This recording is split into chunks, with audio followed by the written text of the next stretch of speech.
All right. All right. How are we doing? All right today, guys? Yeah. Awesome.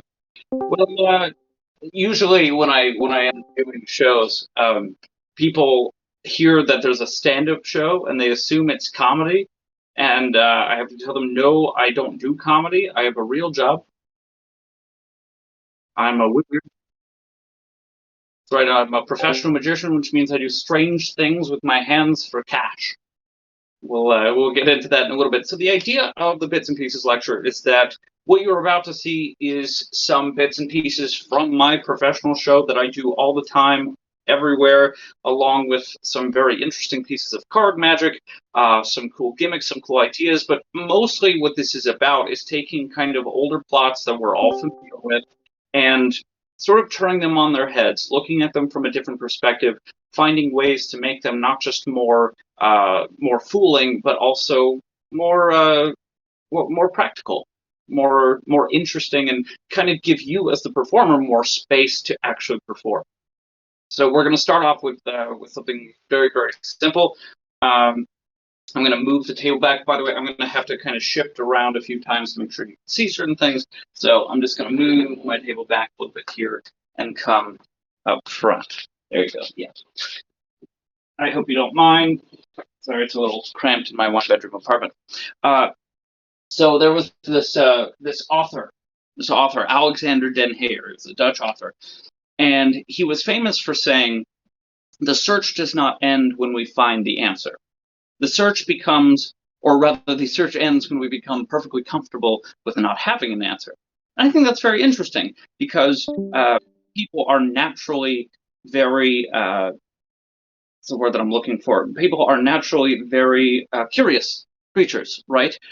Discovery is how we've managed to survive, how we've managed to kind of adapt, right? But as a magician, that's very difficult for me because my job is to provide you with situations that you cannot explain, to create moments that you have no way to backtrack.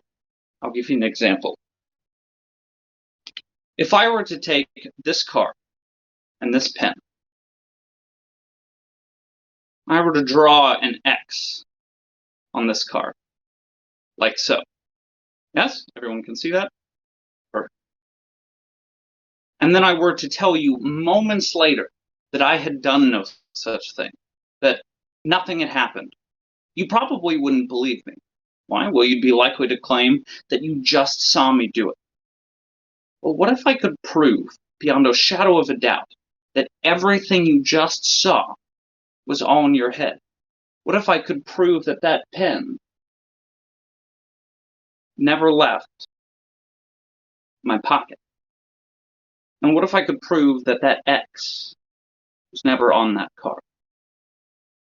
I have just created two moments for you that you have no explanation for. The real question is, can you be okay with more of the same the next hour or so? I certainly hope so.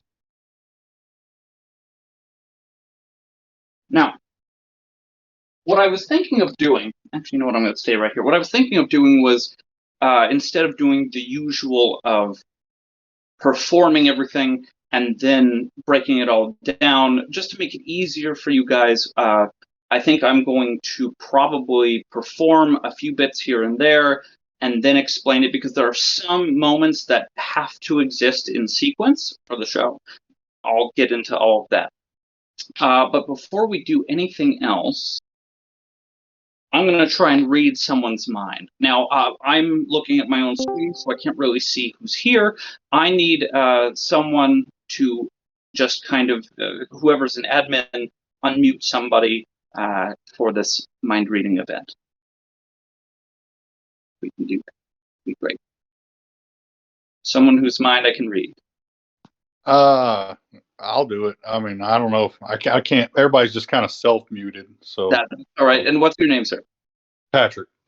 Patrick, very nice to meet you. Patrick, what I want you to do is I want you to think of any animal. Now, don't say it out loud. Don't write it down. Just get that animal in your mind. Now, it can be small. It can be large, dull, shiny, real, imaginary. It doesn't matter to me as long as it matters to you. Get that animal in your mind.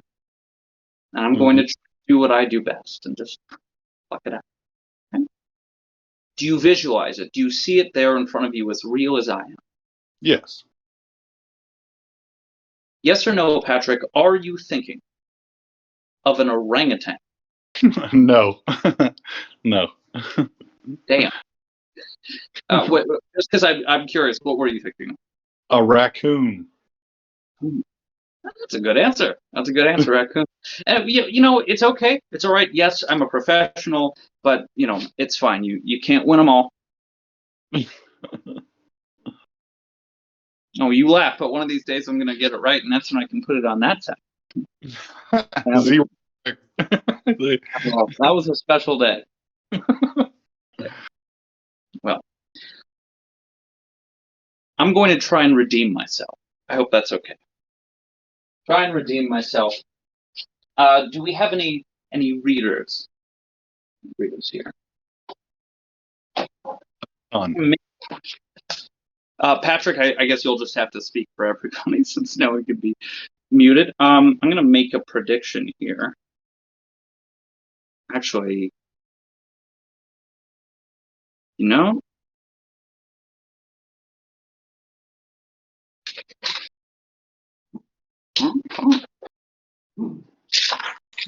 not good enough. All right. I'm going to start with a blank slate. Normally what happens, and again, this is a little awkward because I'm doing it for camera instead of for actual people, but that's all right. Harry Potter and the Chamber of Secrets is one of my favorite books of all time. As you can see, I'm a big reader. I'm a bibliophile. I've got over 2,000 books in my apartment. It's not to brag, it's just a fact. I am literally legally considered a library. I think it's pretty cool. I love knowledge. But what I love more is adventure. I love stories. I love the idea that people can start as self-perceived as nothing and then become everything. And Harry Potter is a perfect example of that. It's got incredible character growth from almost every person in the series. I think that means it's ripe with the right kind of words. Along with that, I have, floor show. Haha, things are picking up. I'm back. I also have a playing card here with a hole through it. I'll explain what the hole's for. You see, I don't know if you've ever noticed in schools or in libraries, but they've got bookmarks that have these holes in them so you can actually isolate certain parts of the page. It helps people read. It helps kids with dyslexia as well. I have so many playing cards that I use as bookmarks, I figured it might be fun to just kind of combine the two. So what I'm going to do here is, I want you to see all the cards, or really all the pages. They are all different, all the words. It's a real book. I could borrow your book if I wanted to. Now, there are roughly 340 pages in this book. Patrick, will you just name a page? 271. 271, 58, 71. Okay, and I just want you to see this really is 271. Okay. So we're going to take the bookmark, and you get to choose where on the page the bookmark is, Patrick. You just say stop anywhere you like. Stop. Right here? All right, now you get to choose depth. Say stop one more time. Right there. Right here. Now, in a moment, Patrick, I'm going to open up the book. I'm going to have you look through the hole and remember a large word that you see.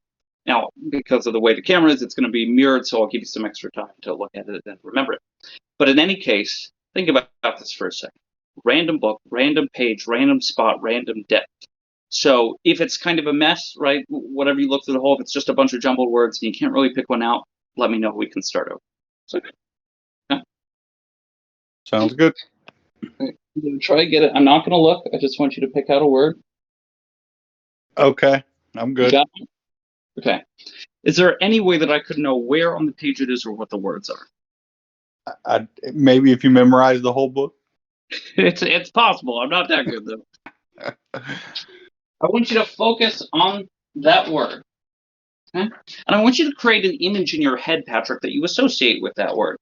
And once you feel comfortable with that image, and please take your time, send it across to me mentally. Now, because we've never really done this before, we've never experimented over the interwebs like such, the image that comes through might not be exactly the same for me as it is for you. As long as I get the gist, that's what's important. Does that make sense? Yes, sir. Okay, great.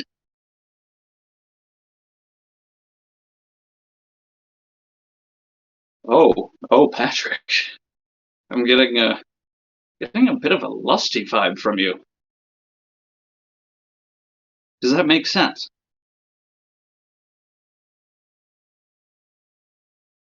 Hello? We there? I'm here. Pat- I'm sorry. I said I'm getting kind of a lusty vibe from you. Does that make sense? Yes, yes. I'm sorry. I didn't hear you ask a question. Okay, Yes, that's all that's right. Well, hey, you know what? It's all right. This is a safe space. it. This is a safe space. We're not here to judge. Okay, Patrick, close your eyes.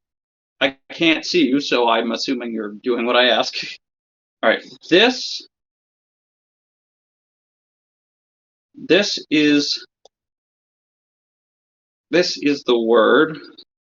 Yeah, I think I'm going to go with that. This is the word that I believe Patrick is thinking of. If it's not this, it's probably going to be something like this, okay? Patrick, without opening your eyes, would you please tell everybody what the word is that you're just thinking? It was desire. Go ahead and open your eyes, Patrick, and take a look. Whoa. There we go. Desire, everybody. Hell yeah. Pretty cool. All right. So, now, the issue with magic like that is that it doesn't necessarily feel like magic. It feels more like probability, right? But what if you could harness probability in a way that absolutely destroyed? Show you what I'm talking about. I'm going to move the camera down so you can see exactly what I have on the table. Again, because it's for a camera, it's a little awkward. I apologize. Okay. There we go. All right. So we have 3 bags labeled 1, 2, and 3 for your viewing pleasure, Patrick. Okay. Every day we are surrounded by a wide variety of influential forces directing us one way or another. These forces kind of cause us to make the decisions that we do. They essentially convince us to tell ourselves the little stories in our heads that justify the decisions. For example, you might tell yourself, I didn't have enough time, so I had to make a quick decision. I didn't have enough money, so I had to buy the cheaper thing I didn't really want. I didn't have enough faith in this person, so I did the opposite of what they suggested. Time, money, other people. These influences are all around us. The first thing that we're going to do is try and influence you through people, essentially. So we have 1, 2, and 3. Okay, uno, dos, tres. If you're Spanish, if you're French, un, deux, trois. If you're German, that's eins, zwei, drei. And if you're Roman, that's I. So, Patrick, I want you to think of one of these bags. Don't say it out loud. Don't write it down. Don't even tell your friends. Just get it in your mind. You have a bag in mind. Yes, I do. Now change your mind. And change it again. And again. And one more time. Just for fun, because I can. Would I be correct in saying, Patrick, that the bag you are currently thinking of right now is bag number 2? Is that right? No. And that's why I'm not reading palms on Fremont, ladies and gentlemen. Which bag were you thinking of? 3. 3. This one right here? Yes. Yeah.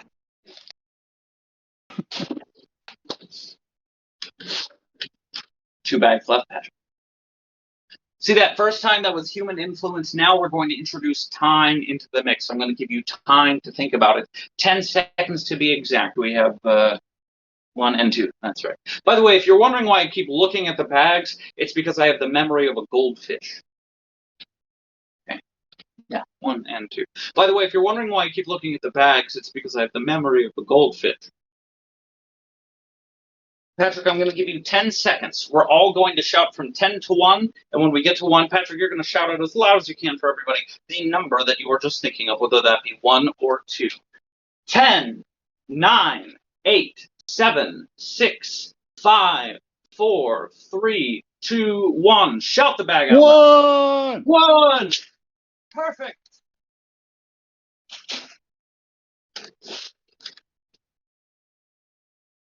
I see the looks of confusion on your faces. So we crushed a couple bags. So what?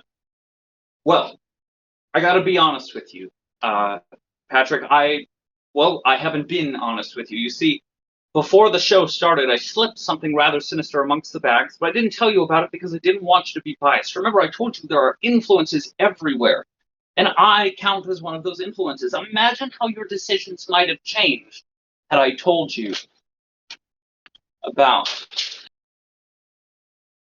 this.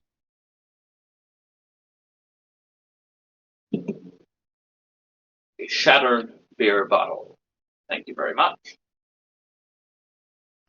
Oh. Thank you for saving my career. I appreciate you. Oh, I do feel bad, by the way. I do. I feel bad because I went through this whole thing, but there's still one moment, one stone that hasn't been left, well, has not been turned over. A stone left unturned is the phrase I'm trying to get to. And that is this envelope right here. You may have noticed that there's a question mark and an exclamation point. Does anybody happen to know what, if I can find my pen, what the question mark and the exclamation point refer to? This is actually what is known as an interrobang.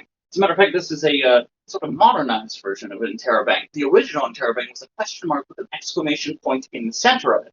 It was a sort of a publisher's mark. You see them in books when someone is both exclaiming something and questioning sort of the world they live in. As a good friend of mine once said, this is where mystery meets excitement.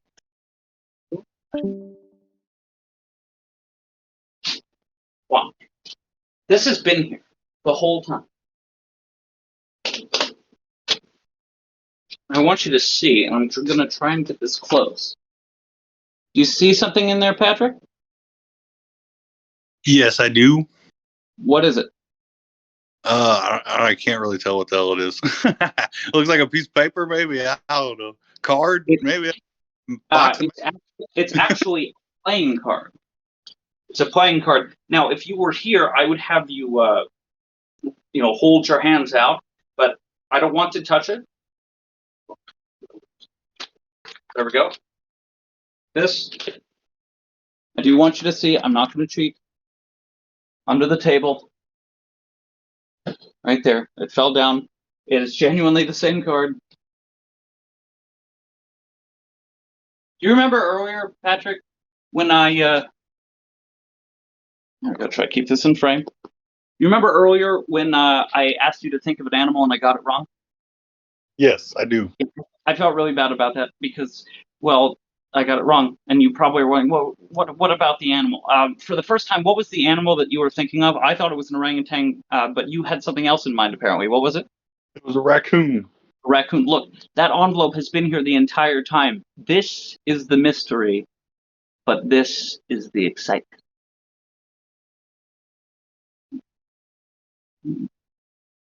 Just like that.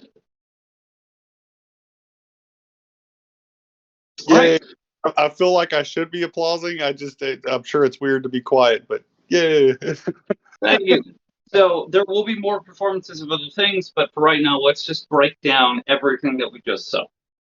So what you just saw in sort of a random sequence, a mostly random sequence, are pieces of my show. And these are all things which I've worked on for many, many years, things that I have found to be very, very powerful in the right situations. And as you may have noticed, kind of different takes on classics, right? So let's start with the opener, which I call the questionable opener. So what you're going to want is you're going to want a jacket. Okay. Now this is the jacket I wear all the time, but it's whatever jacket works for you, as long as the sleeve is a little loose. If you wear a long sleeve shirt underneath, you're going to want to have the sleeve rolled up, and depending on the type of material that your sleeve is made of, sometimes when you haven't when you've been moving your arms around for a while, the sleeve starts to move down, and you really don't want that. You want this whole arm to be bare. So what I've done is I've taken a rubber band a somewhat larger rubber band, not too small, to hold it in place. And because it's large enough, it doesn't cut off the circulation too much, but there's also several layers of the fabric between your arm and the rubber bands that kind of helps, right? That keeps it up. You are also going to need a normal Sharpie and what appears to be a normal Sharpie, but is in fact a gimmick. Now, this is a gimmick that I made myself. Very easy to do. This is a dry erase marker Sharpie. So it looks just like a normal Sharpie from all angles, but what I've done is I've popped it open from here. You got to squeeze it open, and so you don't crack it, you have to be very, very careful. You take a pair of pliers and pop it open. There are different sources for this. Justin Miller has some work on it as well. And you remove the Sharpie ink and the Sharpie tip. You then do the same to a dry erase marker. And you want to find one that has a very similar tip to a real Sharpie. And you're going to pop it in. And usually those dry erase marker ink reservoirs, which are generally made of polyester, are too long. So you're going to have to cut it down. That gets a little messy. Make sure that you protect your surface. Okay? And when you're done, looks like a normal Sharpie. What I've then done is taken the other Sharpie and I've made a little dot. There we go, at the bottom. So you can see dot, no dot. This allows me to know exactly which Sharpie it is, so I don't use the wrong Sharpie for the wrong trick. Okay. You will also need a gimmicked card. Now, it looks for all intents and purposes like a blank card, but what it actually is a blank card that has lamination sheet on it. So you can actually see it's a little hard in this light, but it's actually very pretty shiny. But it remains matte at a distance, but if you're up close, you could see that it shines. There we go. You see a little bit of the shine. Okay. So what you can do is go to drugstores, craft stores, and you can find sheets of lamination that are sticky on one side. So they're designed for self-lamination. So you have one, peel off a side, stick something down, put another one on top, trim it. So what I've done is I've just taken one of those sheets, stuck it down, trimmed it around, bam, you get this. So these are the three things that you need. You're going to take the real Sharpie, and that's going to go deep in your breast pocket. Okay, it's not going to hang on the side. Deep in the breast pocket. The dry erase marker Sharpie is going to go into the pocket and hook onto it. This way, you know immediately which one you're grabbing. You don't have to fumble and feel for the right one or know which side it was on. Instant differentiation. Okay, this is all about being bulletproof, all about being quick, about allowing room for presentation so you don't have to think about what's happening. Okay? And then this, you can do a number of things with it. You can have it in a deck of cards, pull it out. I like to have it here sometimes when I'm done with it, like it's a pocket square, which looks very cool. But regardless, you're going to take it out and take out the Sharpie. I built this, I designed this to keep people from coming up to me after the show and going, wow, that was great. How did you do that? Because that's not the question I want them to ask. I want them to ask, why did you do that? Explain this to me. I want their minds to be opened. If the question they're asking you is, wow, how did you do that? You haven't done your job. You fooled them, but you haven't amazed them. They are not in the state of wonder that you really need them to be in. You want them to walk away, hopefully a little bit changed and thoughtful and focusing on the meat of what you were presenting rather than the secrets behind what you were doing. So this way, I talk about the Dutch author Alexander Den Heer. That was a real quote. You can look it up, and I love the concept of it. You don't find the answer. You have to become perfectly comfortable with not having an answer. So this way, it's very psychological. It kind of gets them in a frame of mind from the very beginning about, I need to be okay with knowing that I'm not going to know. Right? And that's why I frame it at the end. So let's say for the next 30 minutes, hour, whatever I have with them, I say, I just presented you with two moments that have no explanation. So now I'm blatantly telling them, this has no explanation. I'm not suggesting that it might. I'm telling them, this has nothing. There's nothing to find.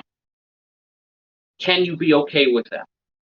And after introducing this opener into my show, I have not had a single person come up to me and go, "How did you do that?"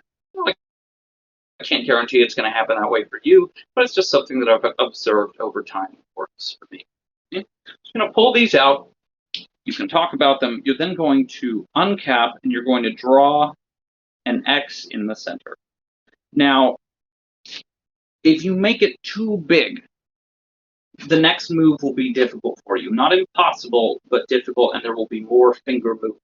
So practice with your hand size, your finger size, and what you can get away with without looking. Because in a moment, you're going to show them so they see the objects together and the result, right? It's kind of like mommy, daddy, baby, right? This is the creation.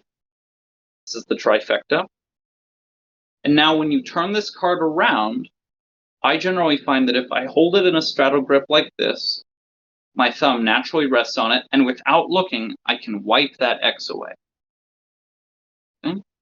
That's why I'm saying if you make the X too big, and looks like my marker's drying out a little bit, but if you make the X too big, you now have to stretch from one end to the other, and this is a lot of action. You want to keep it as simple as possible. So this is an opener that works better for close-up audiences that can see the X. Okay? So you've secretly wiped this away. Now you're going to gesture with the pen, gesture with the card, and then you're going to sleeve the pen. Okay, and I like to do this by going, I'm going to convince you in just a moment that everything you just saw was in your head, right? And now I'm going to gesture out, and I've got this pen between my index, middle, and thumb in preparation to kind of flip stick it, but I'm not going to flip stick it. I'm just going to allow it to rest as my hands come down. And then from here, I can sleeve it as I come up and look at it.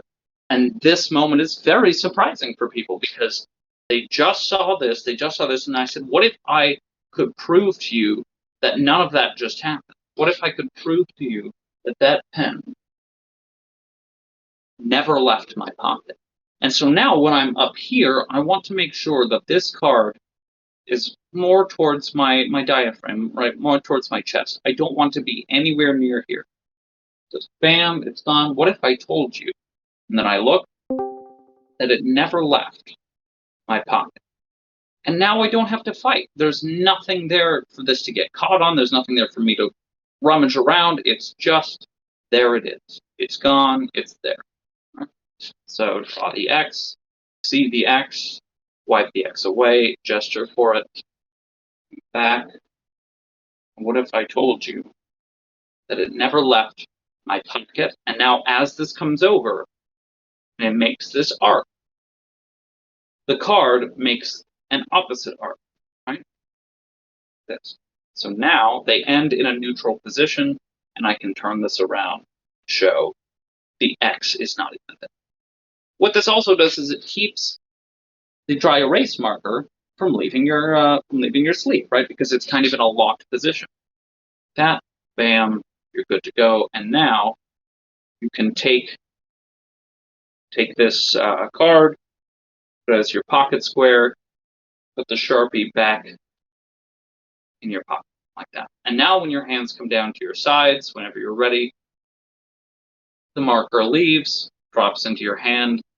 And as I turn to get a prop, I'm going to make sure that this gets stitched in my back pocket. Now, one of the problems I've seen with a lot of manipulators is when they turn to do something, this elbow kicks out, right? Because they're going to steal something, ditch something, whatever they're doing.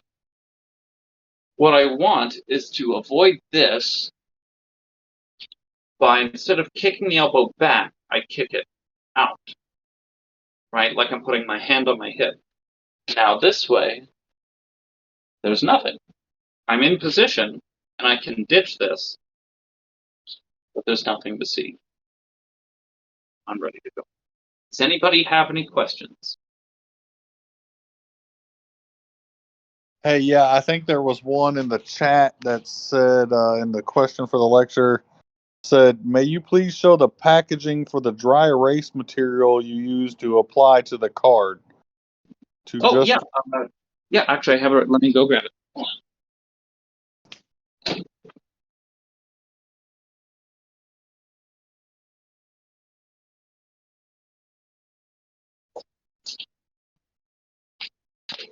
Here it is. So this is called sea line. And you will find them in either large A4 for the European people or 8.5 by 11 sheets. You can also find them in small square sheets that are probably about this big. But this allows me to cut out whatever I need, and it's just peel and stick. So sea line, good stuff, and pretty affordable. Any other questions before I move on? I believe that was the only one I read. All right. Anybody that needs to be unmuted and ask a question? I mean, like I said, they can unmute themselves. I think everybody's just trying to not be rude and talk over anybody. So, all right. Well, then I'll be rude and talk over all of you. Let's see. Oh, right. So then I go into what I call animal magnetism. So animal magnetism is this gag. All right. So years and years and years ago, when I was probably about 19 or 20, I worked with Christopher Hannibal. You may know Hannibal's work. It's very good, great performer. Worked with him a bunch.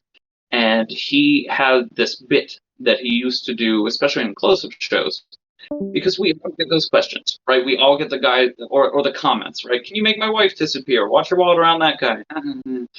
First of all, how do they all know? It's one of life's great mysteries. How do people all around the world that have never met each other know to say the same thing? I don't understand it. That's magic to me. No clue. But he had one of those clickers, one of those handheld counters that like bouncers use at a bar to see how many people have gone in, right? So he has one of those, and what he'll do is if he's in the middle of a show and people say, "Hey, watch your wallet around that guy," or "Can you make my wife disappear?" He'll look at them really seriously and go, "Wow, never heard that one before."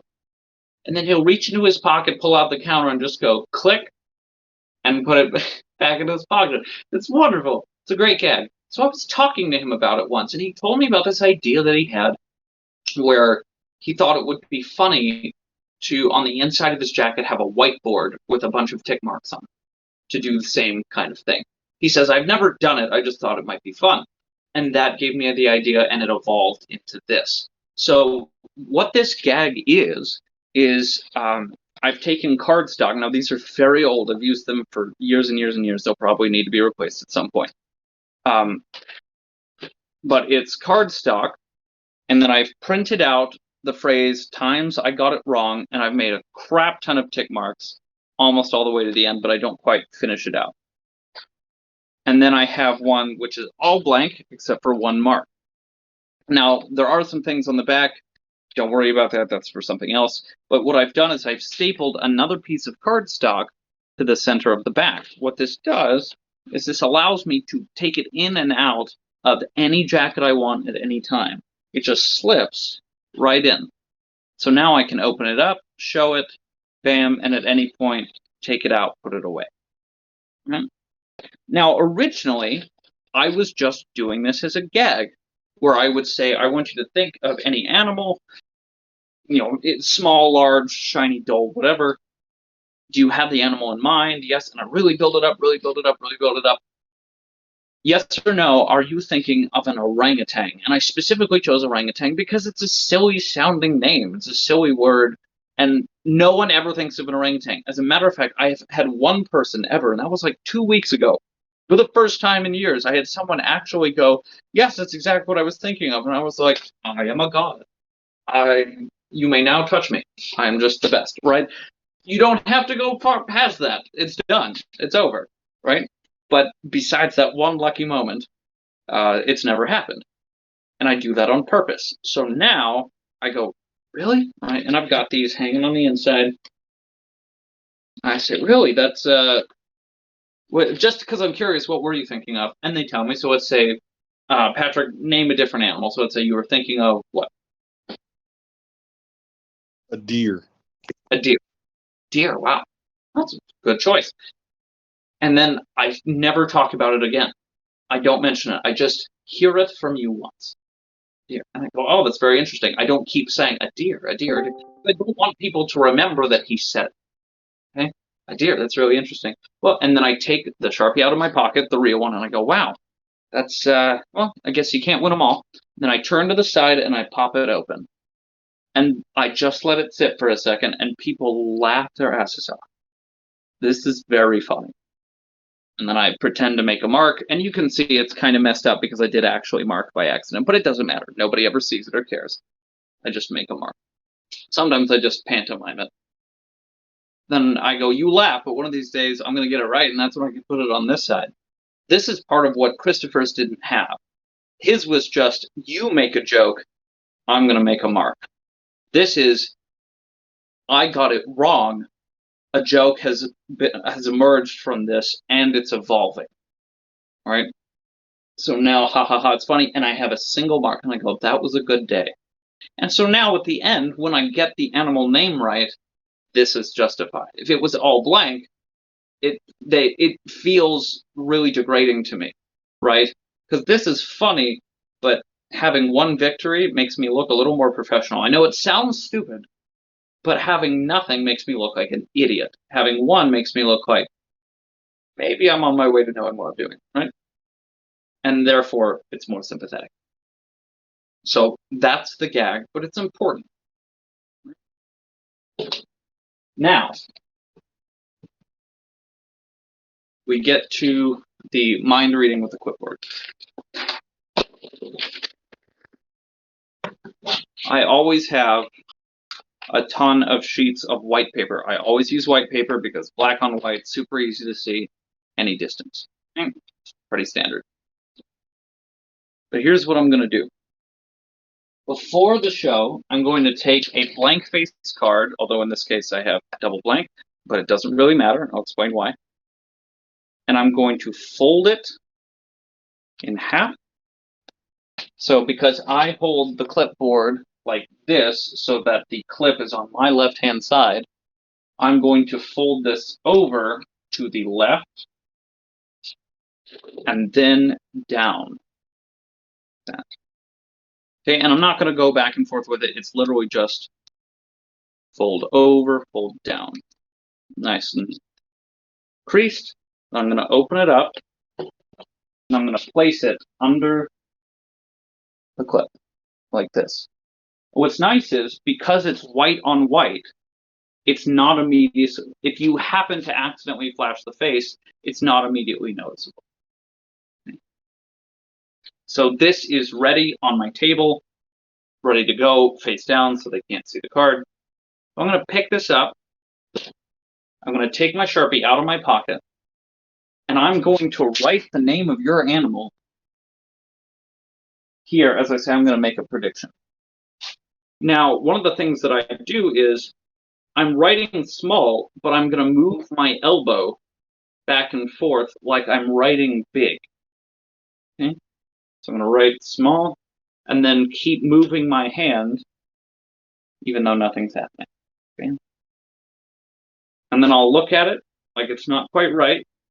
Okay, nah, I'm going to put this in my teeth because it's open, not a great place to put it anywhere else. Set it down.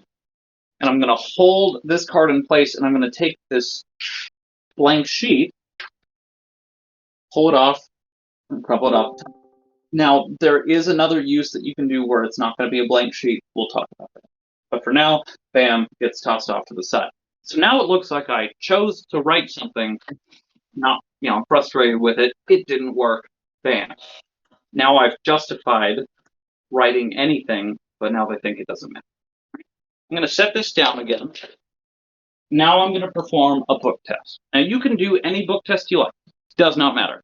I choose to use my Cyclops book test. Some of you are familiar with it, some of you aren't. It's basically a special gimmicked card that allows you to essentially use almost any book and force up to 4 words. And it's not something you can easily make at home. So I'm going to show you how it works. If you like it, please go purchase it. It's not available on my site yet, but you can get it on orionmagic.com, Penguin, places like that. So basically what it is is it's a playing card that has a hole through it, a 3/4 inch hole. But what it actually is this. So it's a, did it backwards, sorry. It's a sliding page piece that's internal, and it has two words which are associated. They're next to each other and they are associated, and I'll explain why. There are another two on the other side, right? Those are internal, like that, okay? And what this allows me to do is ask one question and I know the word that you're thinking of. I don't have to keep fishing. And the thing is, if you don't like the word that you're thinking of, that's okay. I told you, if you don't like what you see, we can start over because it's true. I can just turn the card around, put it back in, and it's going to work every time. So we go through, you get the word. I'm not going to go too much into detail with it. Buy the project if you want, but you get your word, whatever it is. Okay, so in this case, the word that Patrick was thinking of was desire. So now I'm going to write the word, whatever it is that I forced, or whatever word it is that I know they're thinking of, on the page for real.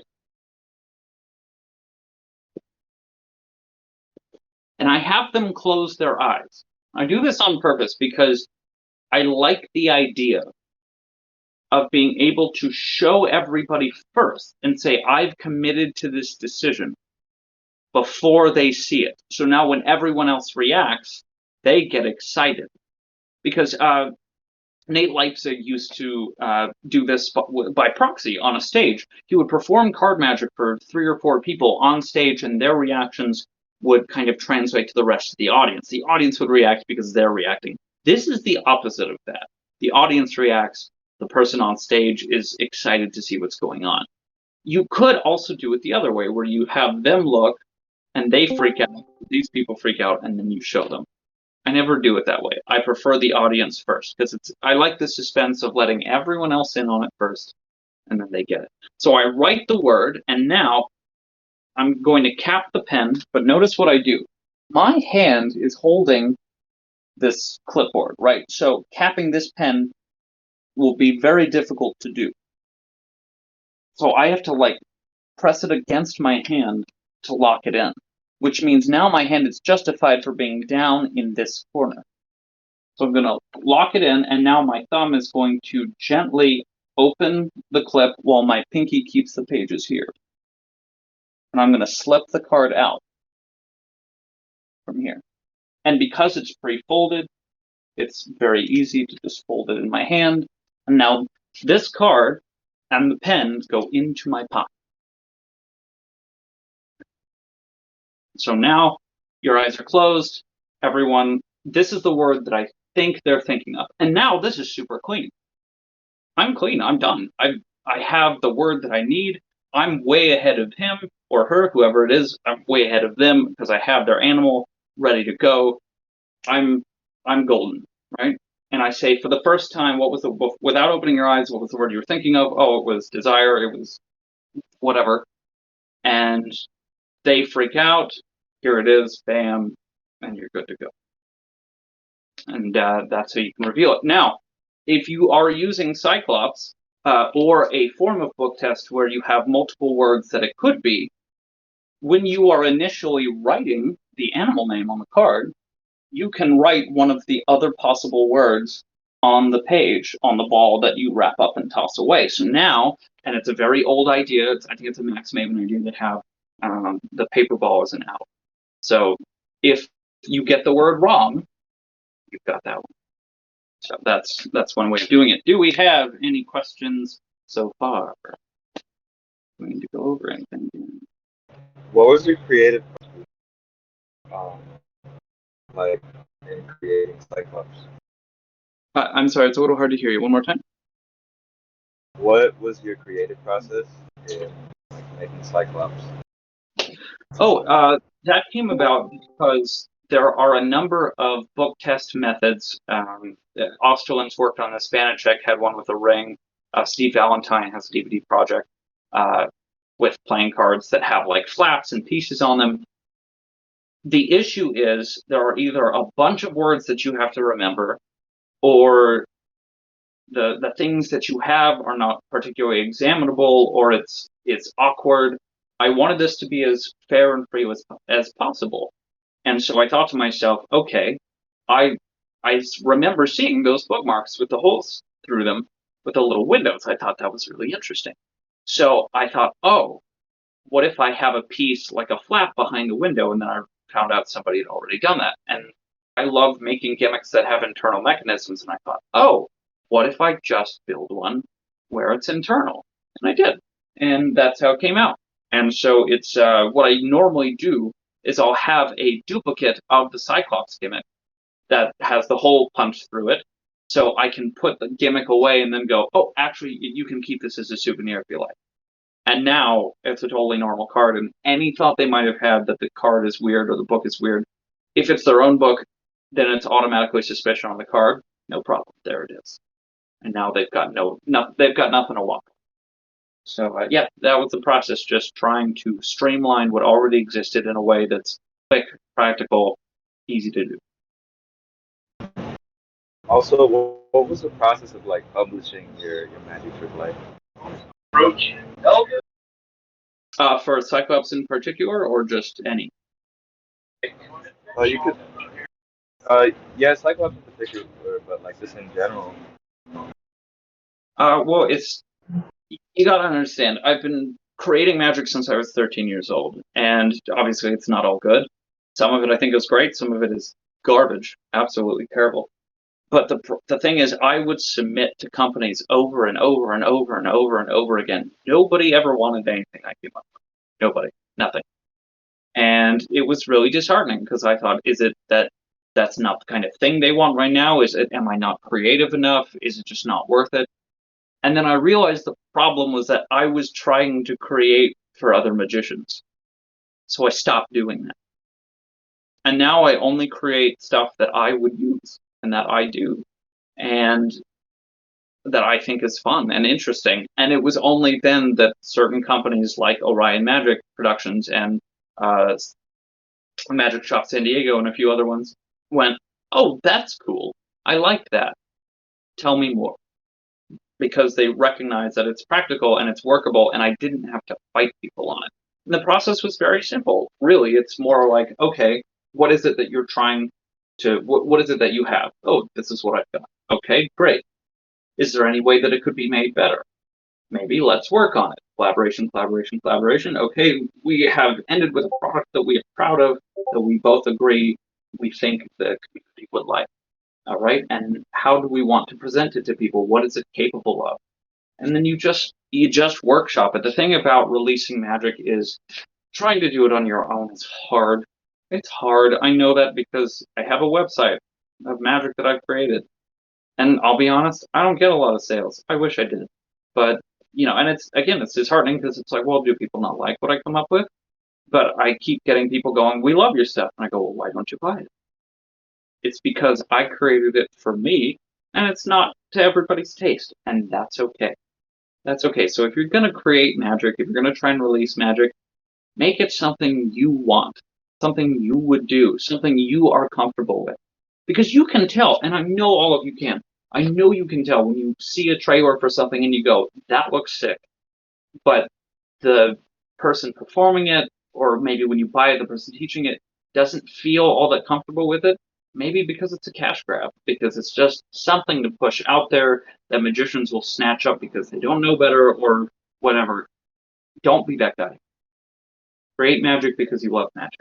Create magic because you want to make magic better. Create magic because you want to make your magic better. And people will notice that.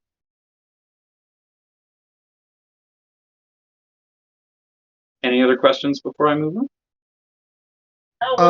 Yeah, I just wanted to point out something. If you look on your screen, Eric, there is a button that says Show Chat. There was an interesting discussion going on there, and I'd like your thoughts on that, actually, particularly the last comment from Crypto Gypsy. Okay. Yeah, at the top right corner, there should be a little chat icon. Yeah, I see it. Okay. Okay, so Crypto says, why not use a bookmark? It's so much more natural. So First of all, it's because I am a magician. I have thousands of playing cards around. So for me as a magician, it is natural to use them as bookmarks. That's a thing of truth. That's a statement of fact. That is what I tell people in the presentation, and it's easy to believe. Why wouldn't I have thousands of playing cards? So using that as justification makes sense for me. I've got books, I've got playing cards. It's a thing I genuinely do, and people can tell. People can tell when you're bullshitting. They can. They really can. People are not stupid regardless of what people might say. Your audience are not generally idiots.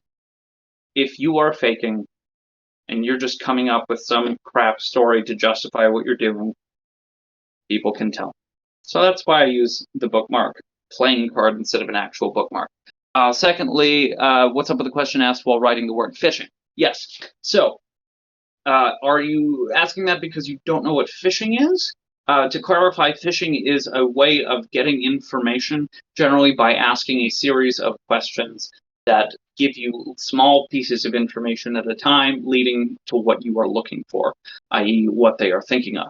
So in this particular case, the gimmick is built so that the two words right next to each other on the page, and I have to go through hundreds of pages and thousands of words to find two that are similar.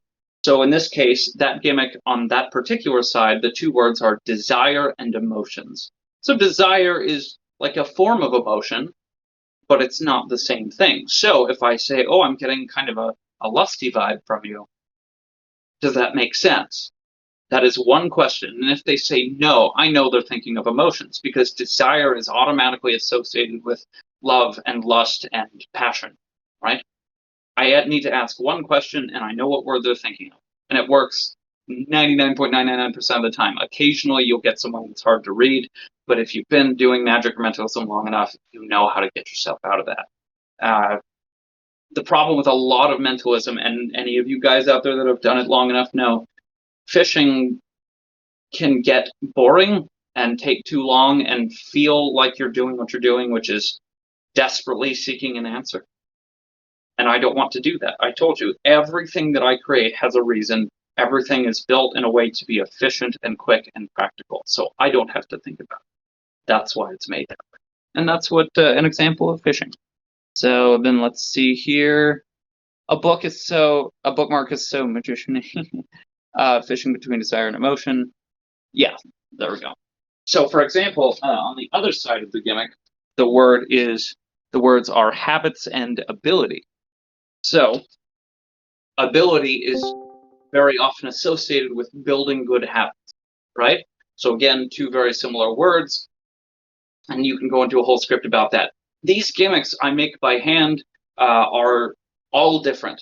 There are no two that are the same, and they're designed to be that way so that you can come up with your own presentation and not be biased by what anybody else has done. Does that answer questions for you guys? Cool. Awesome, awesome, awesome, awesome. All right, well, shall I continue? Sound good? Yeah. All right, cool. And thank you for pointing out the chat. I forgot that was there. So I'm going to pull these out because we're done with those and they're kind of getting in the way. So now from here, once you've gone past this point, then we get into the broken bottle, right? Now, most of you are probably familiar with the idea of smash and stab, right? Usually done with generally like a sharp object, usually a nail, maybe some styrofoam cups, and you have one hidden under 5, 6, 7, 8 of them. Smash, smash, smash, smash, smash. The one that's not smashed is the one that has the sharp object under it. Hooray, magician's life, and hooray are saved again. I can't stand that trick. And I can't stand it for a lot of reasons. I think the concept is good, but I think execution has always been very poor. I'll explain what I mean by that. The idea is that if you're going to take an object that the audience knows is dangerous in the very beginning, like a nail, right? And you're going to hide it. Yes, there's suspense. Gosh, I don't know which bag it's in. But as soon as your hand comes down and the nail is not under there, And maybe not the first one, but definitely the second one. It's like, okay, yes, he's getting closer to having fewer bags, but the surprise is gone. The idea that, oh, he's going to try and do it until there's one left. I feel like that's just the natural way for people to think. And I think most magicians are complacent. I think they're okay with it. You have to understand the phrase good enough is not in my vocabulary. I don't like being good enough. I want to absolutely blow their minds out of the water.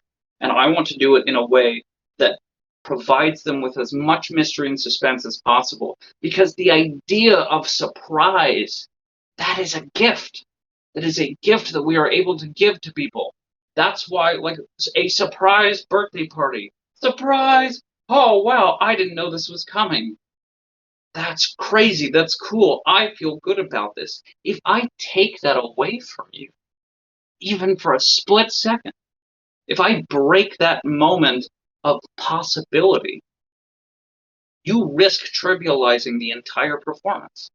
So that's why I designed this way. So I used to do this in my Vegas show. So let's talk about it. I am using some of the props from what was it? Scott Alexander's Shattered. Okay, but I've adjusted them to show you exactly what I'm talking about.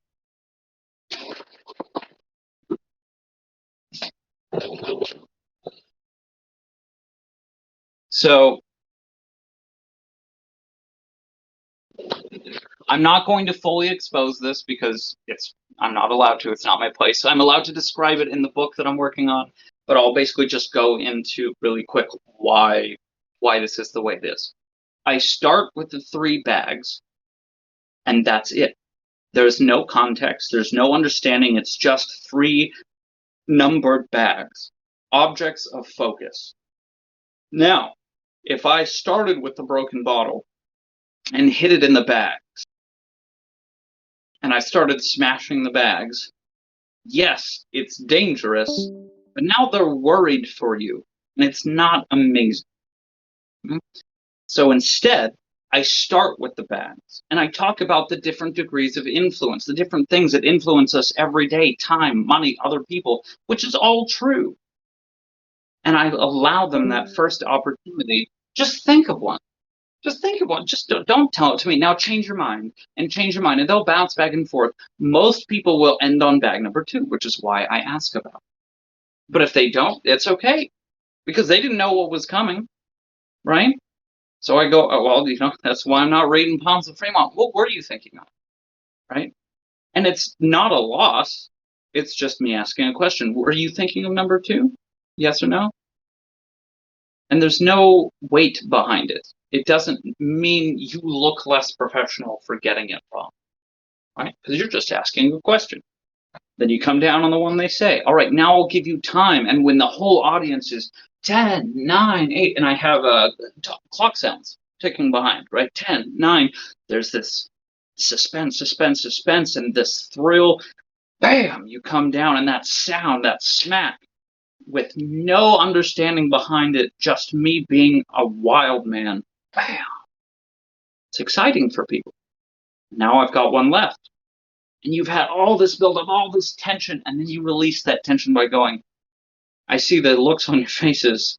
So we crushed a couple bags. So what? Ha ha ha. Joke. And now they can breathe easy. Because the thing is, if they built up so much tension in their chest, and I reveal the broken bottle, they're already tight. There's nowhere else for it to go. It doesn't feel good. Right now it's hard. You have to give them room to react. So if they're tight and tense, you break that tension, chest is empty, and now, bam, there's the bottle. Oh. And now they go, wow, he could have really hurt himself. But now it's not me being an idiot, slamming my hands down, hoping I don't get my hand stuck. It's, wow, we made good choices.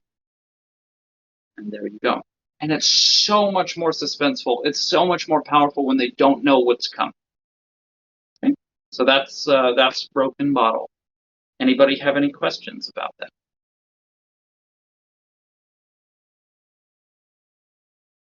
Just gonna jump Oh, here. What?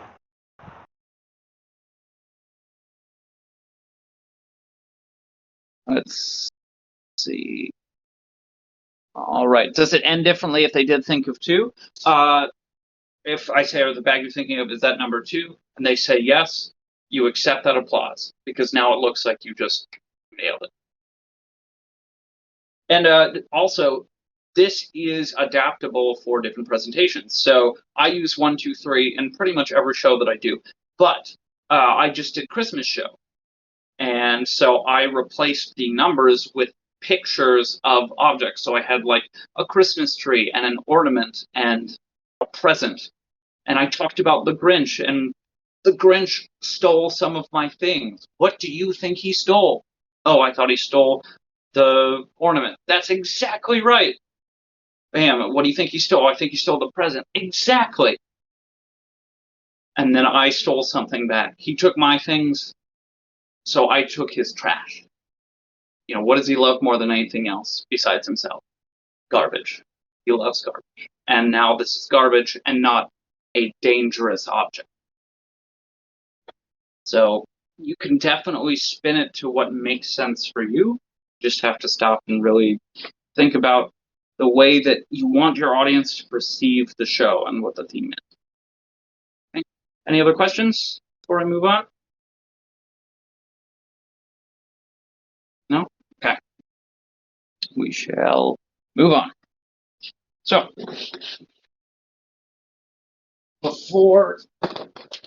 let's talk about this. So, I did what a lot of you probably did, or maybe still do, which is mystery box.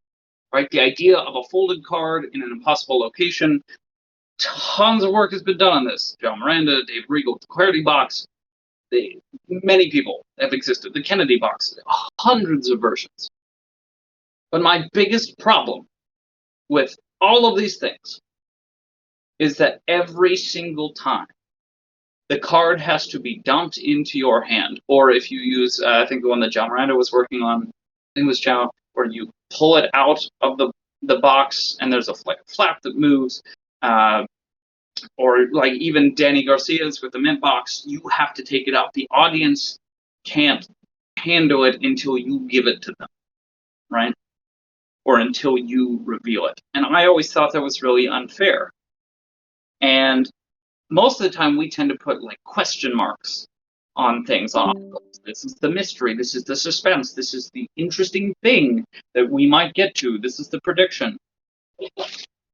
And a friend of mine had this really great idea. I put a question mark in an exclamation point, and I didn't know why. It was just an impulse. It was a thing in my head. I just drew something else. I was trying to figure out a justification for this. And a friend of mine said, I love it. It's like mystery meets excitement. Really, right? I loved that. I thought that was a fantastic thing to say. And so I looked up what an interrobang is, where it's questioning, but it's also to make a point. And I really adore that concept. Creating mystery for someone, building up the tension, and releasing it through excitement. So what I have is just it's just a bubble mailer, a little one. Doesn't need to be big. This works just fine. It's bright yellow, easy to see. Don't use the white one. Yellow is great. And I have 2 strips of duct tape, so I can tape it up onto my case, or in this case, against the bookcase. Now, these all come with a plastic strip for the self-sealing. The issue is, if I seal the envelope for real, I have to tear it open every single time, which means I have to start a new envelope over every single time, and I didn't want to do that. But I also didn't like the look of this gross, clear plastic seal. So I took it off, and I placed a paper bag that I cut open over the top, trimmed it. So now this looks more like an unused envelope, but not like one that I just bought at a store. Okay. I've then taken a folded card, a folded double backer, and I double stick taped it down at the bottom, like this. Okay? And I intentionally did it with the mouth towards them so they see more of the card, because otherwise it's just the back, it's the crease, and it doesn't feel very open. Right? But here they can really see everything. Now remember I told you that it doesn't really matter if you use a double blank card versus a backer card like I did before, and it's because not everybody, like with Patrick, and to be fair, this was over camera, but not everybody will see immediately that it's a card. Some people say a piece of paper, and of course, if it comes out white on both sides, it totally works. It's not something that bothers anybody.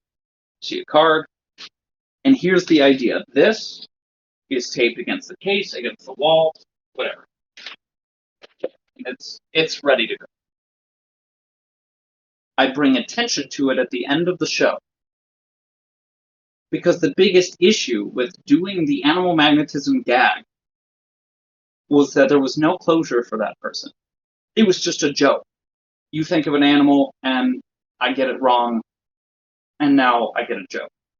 But that person is thinking, okay, but what about my animal? There's tension that's never released there.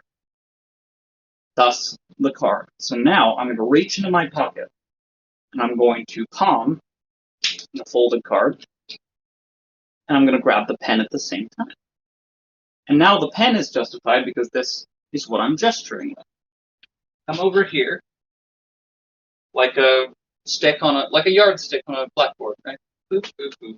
Question mark. And I talked about what an interrobang is, etc. Now I put this back. I'm going to grab this off. I'm going to come over here. And they see this hand is empty. They saw that this hand was apparently empty because it's holding something, right? Classic wand. And you're covered from every angle. This is not a problem. Okay? So they can see this. And you're going to come over with this hand. And you're going to pop this open. Now, because this is curved, your hand has to be curved to hold it. So now they can't see the card because it's being blocked by this. Look how fair that is from every angle.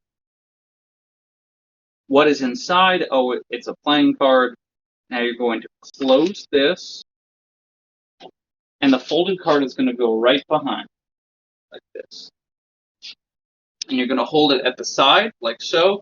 And if you feel like maybe someone might see you, just kind of bend it a little bit with your fingers, curve it down.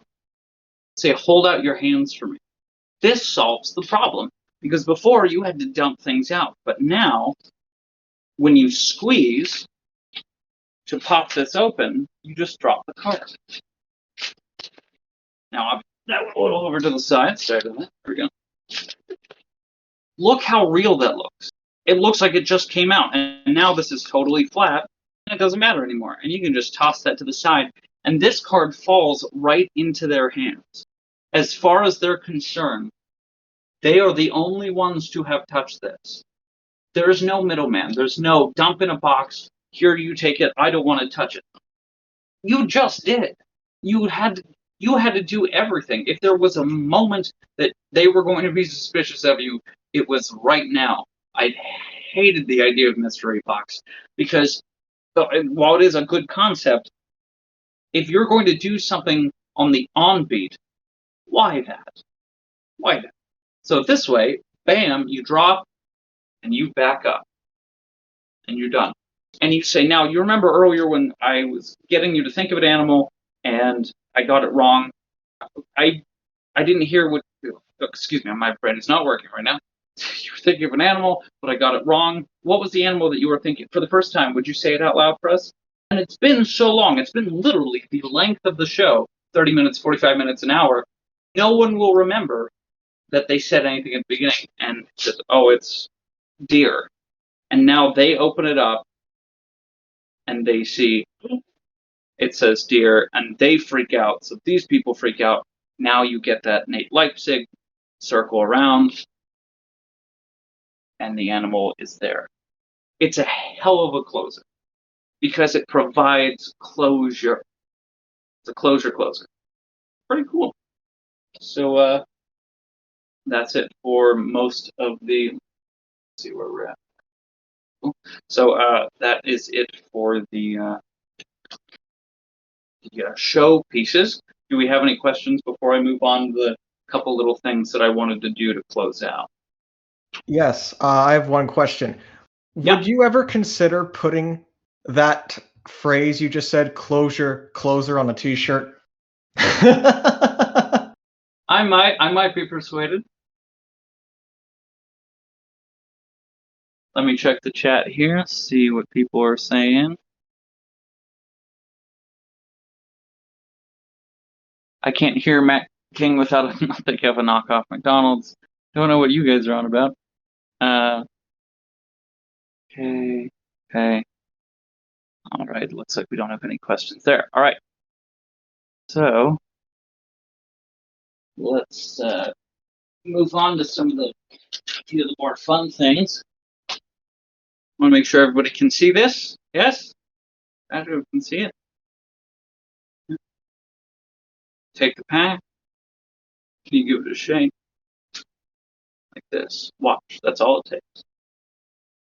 Hold on. That's supposed to be all it takes.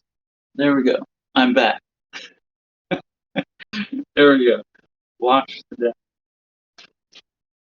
And it changes into a red deck of cards. Oh,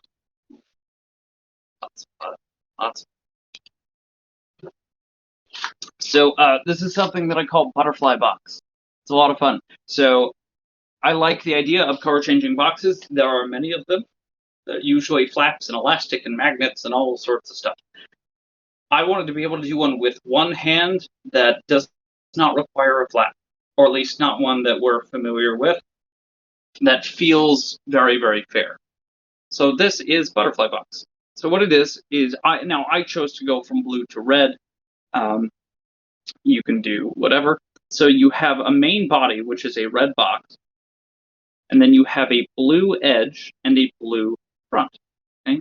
So this blue front is taped on the long side onto the box, and then this blue edge is put over it. So what that does is it allows it to flap down, but gives it some spring, so it pops back. Okay? So that's not elastic, that's just tape. Now I ran out of boxes, so I only have an old box front, so I know it doesn't match the rest. But this one is taped on the top, so it opens this way. Okay?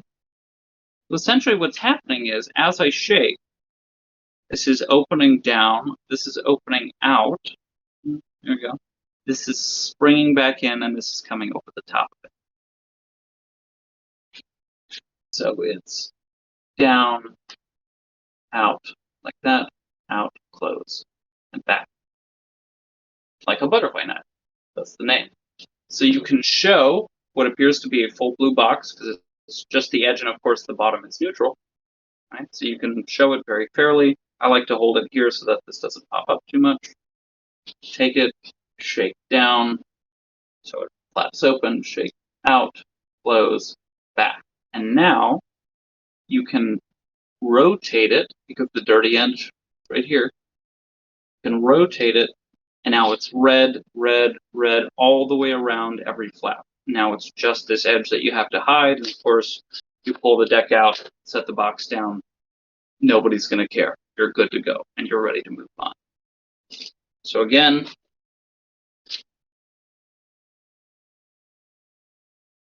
from the front, this hinges down, that one hinges out.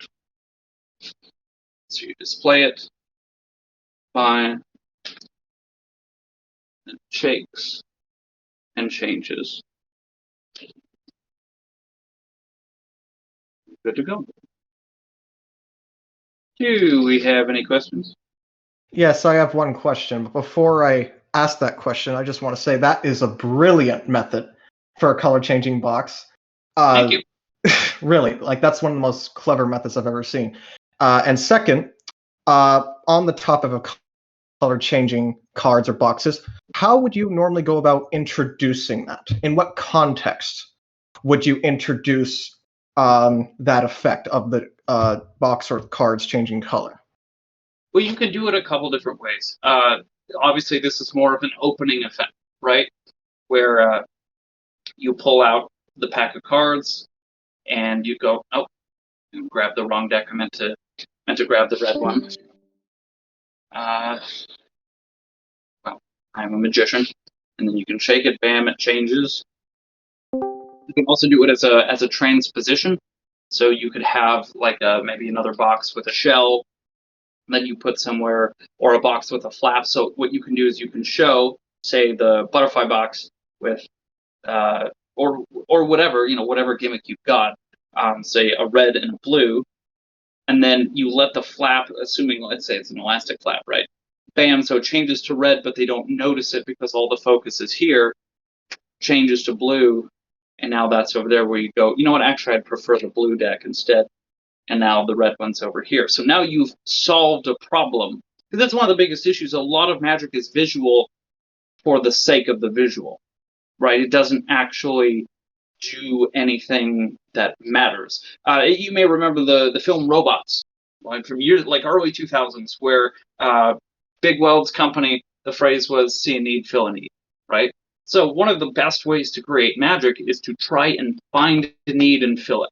So in this particular case, if your need as a character is to change boxes, well, maybe what you need to do is switch them because you don't necessarily want to walk all the way back over there. You're on a schedule, buddy. You got a show to do.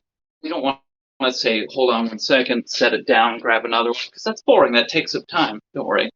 I got this. Snap. We'll just use the blue one. And now when people look, they see the red, but you don't make a big deal of it, right? So it's a little extra bonus effect. And that's kind of how you can do this as well, is just letting the moments define themselves, figuring out what needs you need to fill. And that's one of the problems with color changing deck. It's a color changing deck for what reason other than shock value, right? So in this particular case, you could do a version of what's his name? Carl Hines effect that he does with 2 Rubik's Cubes and a paper bag, where he reaches in and says, I have a mixed Rubik's Cube and I have a solved Rubik's Cube, but I just need one. Will someone pick one for me? All right, well, the mixed one. The mixed one. Okay, great. Sets it down, crushes up the bag, and tosses it. Now the other cube is just gone, right? You could do the same kind of thing with color-changing boxes, where you go, before I do anything, I need to use a pack of cards, but I'll be honest, I can't decide whether I want the red one or the blue one. Will someone help? Especially with kids. It's great with kids because they're primary colors, they're bright, they're fun. They get to make a choice.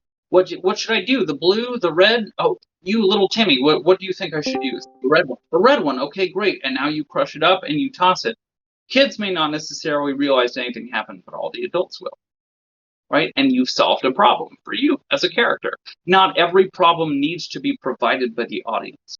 And I think that's something a lot of magicians gloss over. Does that answer the question? Absolutely. Brilliant answers. But also, due to the conversation happening in the integrated VC chat right now, it initiated another question. How would you go about covering the sound of the gimmick? Oh, well, I mean, if you're doing it in an environment that's, quiet, you shouldn't do it. Exactly. That was my thoughts too. I was just curious what your answer would be. Yeah, no, and this is the kind of thing that this particular gimmick, while I've done it for real people in the real world, it's great for like a show reel, right? Where a moment where the visual exists for the sake of the visual, right? The idea is to show people what you can do visually in a quick span of time. Like if I were on Penn and Teller's Fool Us, that would be a great little bit for the intro video. Show it, shake. Right? Yeah, do it. Do it, man. Well, I'm just saying, like, there is a place and time for everything. You just have to stop and think about what are appropriate for your intended effects. Yeah, exactly. All right. Well, I think I'll probably do maybe one more. Is it okay with you guys? Sound good? Yeah. Yep. All right. Cool. I just need to mix this deck. Oh, it does. Sweet. All right. Now, what I'm about to do will not would not really work with this box in the real world, but that's okay. Move this.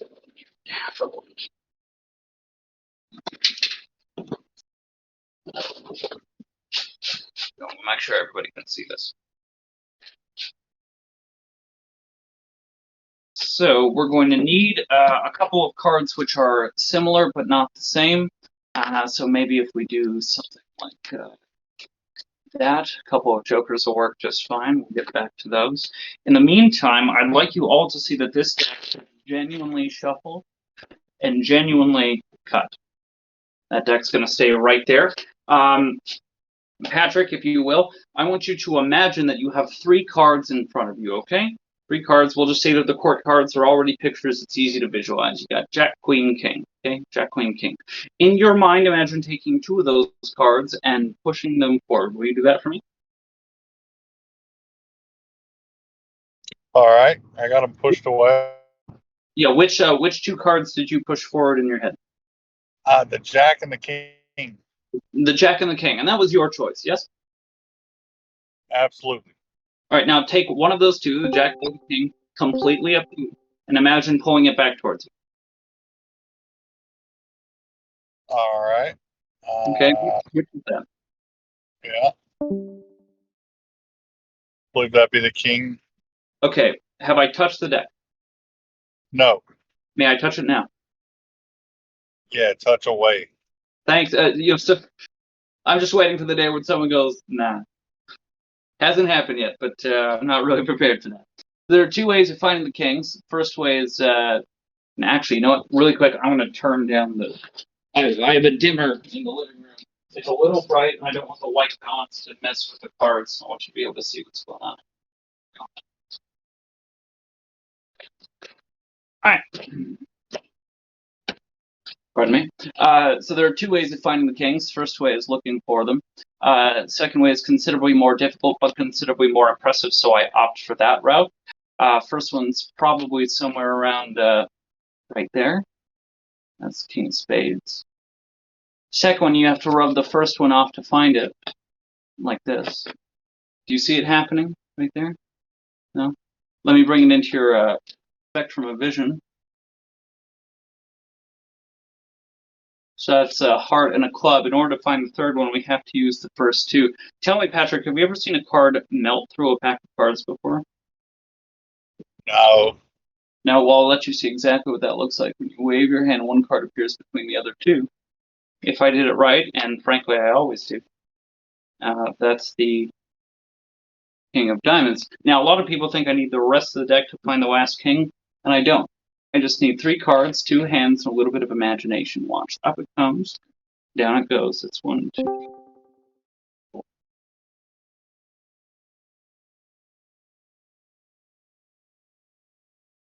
So we're going to take it a step further here with the kings. Patrick, do you have a favorite king?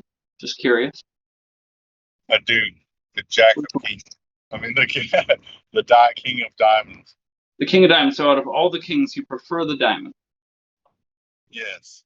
All right, I'm going to let you in on a little secret. These are all the same card, but they're not drawn the same. For example, 3 of them, the diamond, the club, and the spade, all have mustaches, but one, the King of Hearts, does not, thereby making him less of a man. 3 of them, the diamond, the heart, and the club are looking to the left, but one, the King of Spades, is looking to the right, towards the box and the jokers, as if he knows something the others don't. Frankly, it's a bit suspicious if you ask me. However, on the back, they all look exactly the same. Do you know why that is?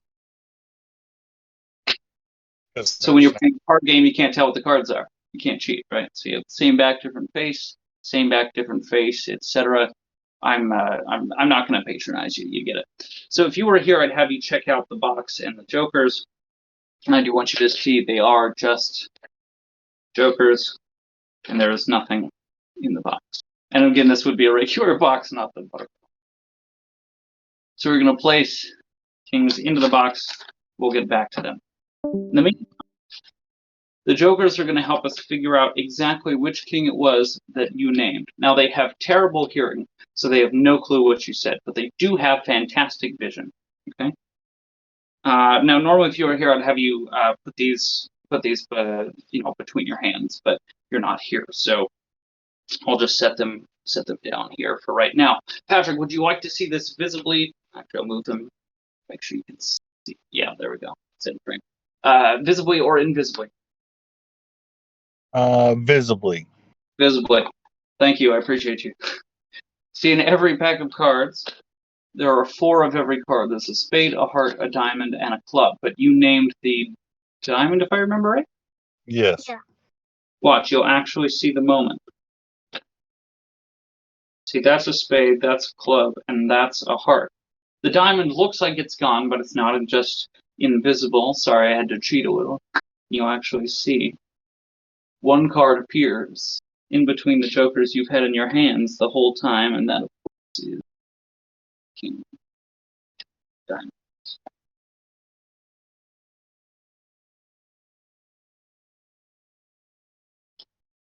So this is a routine that I've been doing since I was about 14 years old. I'm very proud of it, and it hasn't changed much, honestly. It's really mostly been in presentation and beats. But all it needs is a deck of cards and a 4 of a kind. I've kind of stuck with the kings. If I don't have enough kings, I use, jacks or queens, whatever works, and 2 jokers. So you're going to need a deck, a box, and you're going to take your 4 kings, or whatever court cards you're using, but I use kings particularly so I can talk about the facial hair. This is just a fun, interesting fact. And I put them in club, diamond, heart, and spade order. Okay? There's a specific reason for that. And I did mess it up during the performance, but I'll explain why it's supposed to be this way. So there we go. And those go on top. You then have a joker on top and a joker on bottom, and you're ready to go. Now you can produce these jokers and these kings however you want. Does not matter to me, as long as it matters to you, but this is how I choose to do it. So I start false cut, and then sort of that classic sandwich move where you have your thumb on top, your forefingers like a mitten underneath, and you toss the whole deck, but friction causes the top and bottom cards to stay behind. And it looks like you produce the 2 cards. Again, it's whatever you're comfortable with. But it's very, very easy to do when you do whatever kind of false cut you wish. And now grip and toss from side to side and just squeeze and release. And these 2 will be there at speed. False cut. This looks like they're produced. These go over by the box. Now you're going to shuffle the deck for real, but maintain your slug on top of the 4 kings. So I tell you, I say, I want you to see that I'm going to genuinely shuffle, and it is a real shuffle, and that I genuinely cut. That is not a real cut, but I have never had a single person, not layperson, not magician, question me, ever. And it's really funny because they see a real shuffle, meet a real action immediately followed by a false action, but because I tell you it's real, you have no reason not to believe it. So now the kings are ready and waiting on top, or again, in whichever position they need to be for you to produce them comfortably. And I use something that I call the court force. So this is something that I developed over time, and it works for me where I say I want you to think that there are 3 cards in front of you. We'll use the court cards because they're already pictures. It's easy to visualize. And that's true. Technically, you could probably visualize any card. But when I tell you it in a convincing way, you believe it. They're already pictures. It's easy to visualize. And I hold my hands and I say, I want you to imagine there are 3 cards in front of you. Okay? Bam, bam, bam. So now psychologically, without saying anything, I'm using my hands to determine the 3 points of focus. 1, 2, 3. So there are 3 cards in front of you. We'll just say that the court cards are already pictures. It's easy to visualize. That's Jack, Queen, King. Okay, so Jack, Queen, King. And now in your head, you are seeing a Jack, a Queen, and a King. Right? Jack, Queen, King. In your mind, imagine taking 2 of those cards and pushing them forward. I'm trying to force the kings on you. So I'm going to place my hands in the position of where the Jack and Queen were in your head. Jack's queen, and push them forward.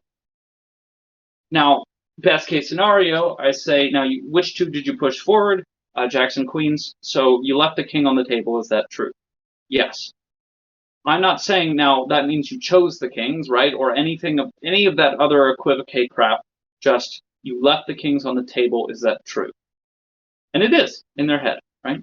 Now, if they choose something else, so let's say Jack and king, right, such as Patrick did, I say, all right, now that was your choice. Is that true? Yes. Now take one of those two, Jack or king, and imagine pulling it back towards you.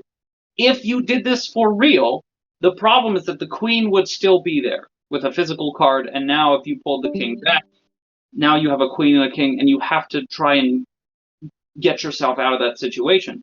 But because this is in your mind, they have nothing to actually see. It's just your physical, psychological focus. So I say you pull the king back, and now notice my body language. I'm now, instead of focusing here, my hands are in my diaphragm. You're imagining you're pulling it back here. So now I am mentally suggesting that this is separate from this. Hey, Jack, Queen, King. And no matter what they say, you will always be able to get the kings, or whichever one you're trying to force. So now I say the kings, all right, there are two ways of finding the kings. The first way is by looking for them, and I spread the bottom parts of the deck so they can see the kings aren't there. They're looking for them. The second way is considerably more difficult, but considerably more impressive. So now, again, you can produce these any way you want, but I'm going to quickly break down what I do.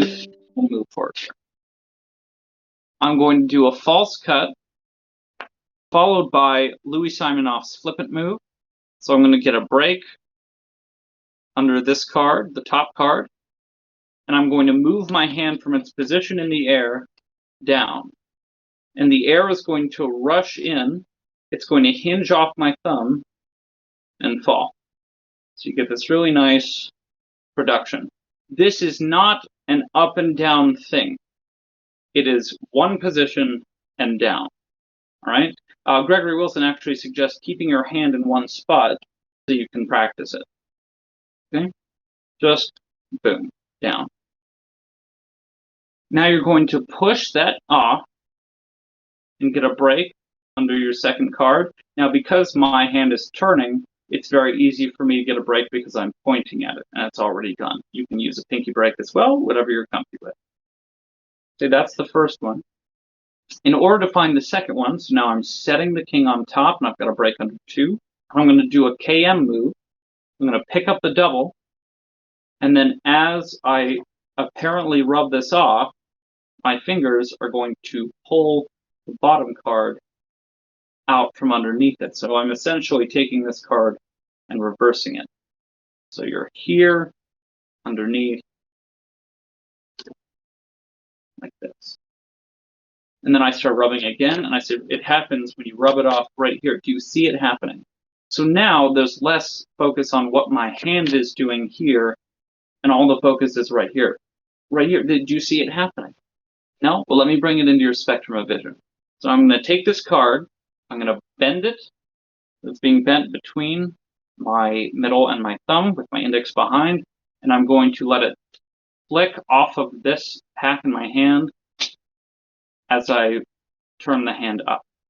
So and now it looks like this card was suddenly produced from nowhere. It's a very cool sequence of visuals.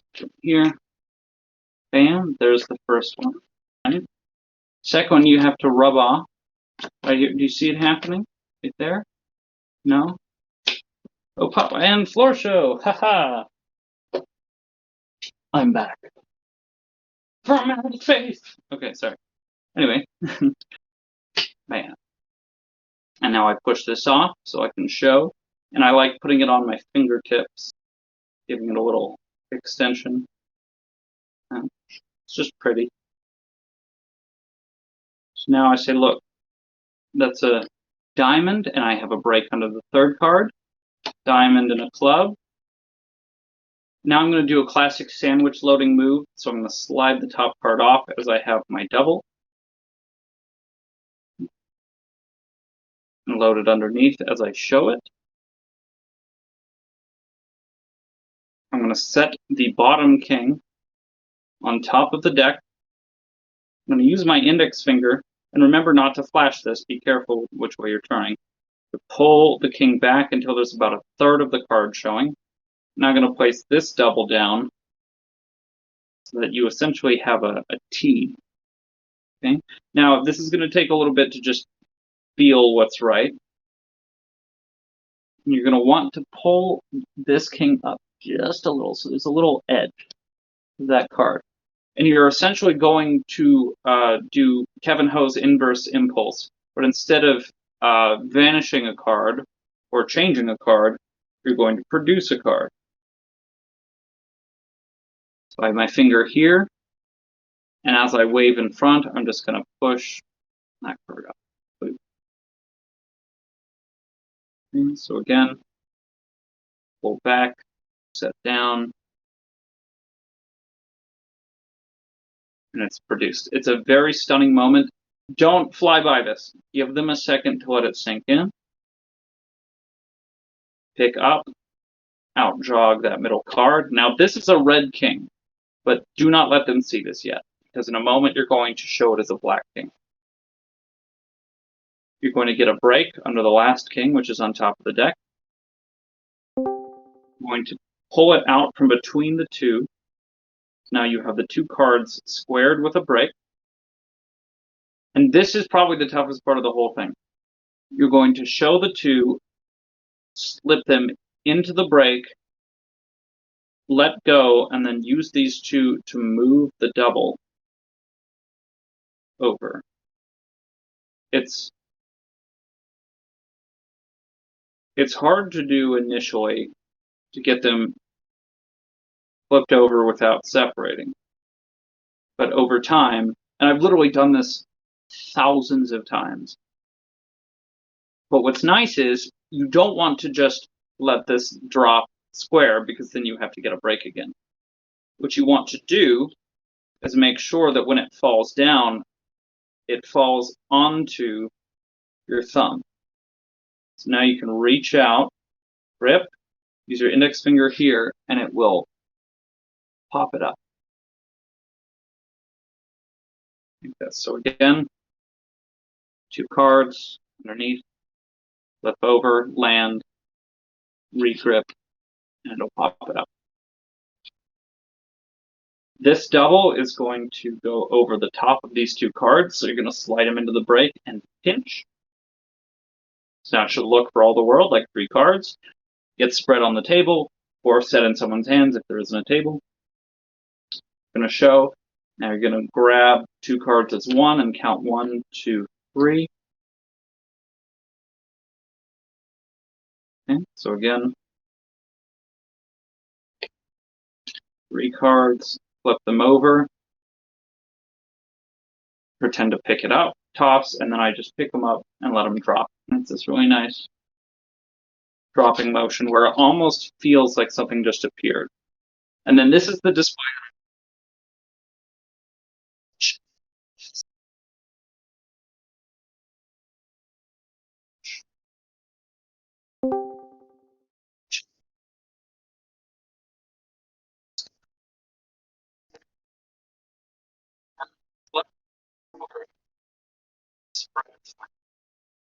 Eric, your audio's a little messed up right now. Oh, can you, what about now? Oh, it's fine now, but you're cutting in and out for some reason. Sorry about that. You're here, there, and you're just going to spread it. And now you're going to regrip, and pull back and let your fingers pull them in a nice display. So that is called the factory production. Okay. Do I need to go over any of that again before I move on to the actual sandwich effect?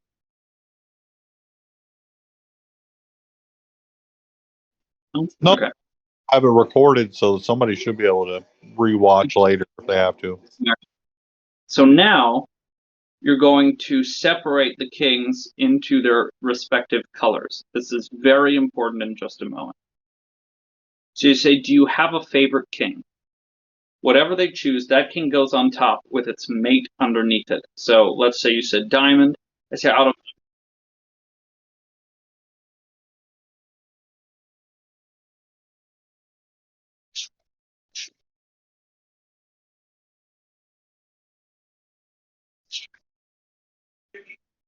I think the audio's messing up again. Yeah, your audio's messing up again. I can't hear you.